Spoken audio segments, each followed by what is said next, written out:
Dans le livre Chers grands-parents paru mercredi 22 février 2023 aux éditions Albin Michel, Nathalie Lévy recueille les témoignages de certaines personnalités, dont celui de Julie Gaillet mais aussi celui d'Jacques Weber, qui est revenu pour la journaliste sur ces violences qu'il subissait enfant chez lui.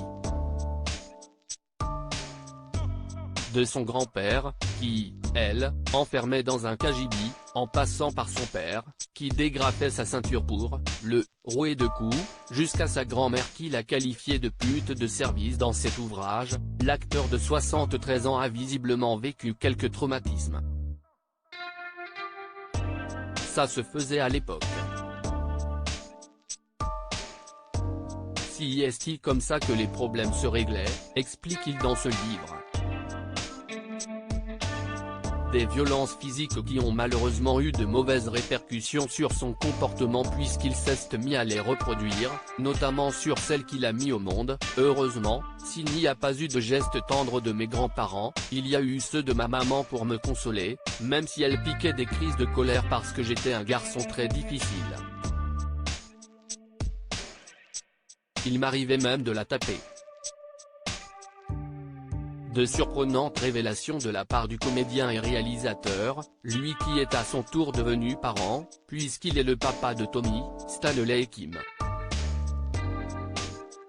Nos vieilles mains se seraient retrouvées 3 enfants nés de son union avec une certaine Christine, qu'il a épousée en 1981, et avec qui il semble toujours très épanoui.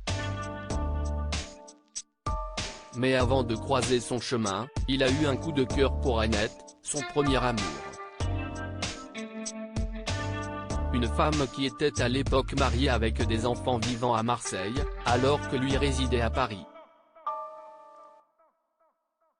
Mais il était prêt à tout pour elle, notamment à parcourir des centaines de kilomètres à vélo pour la rejoindre dans le sud, en plein été.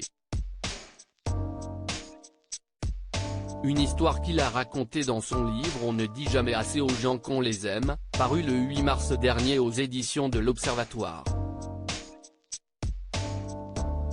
Mais ils se sont finalement perdus de vue, contexte oblige.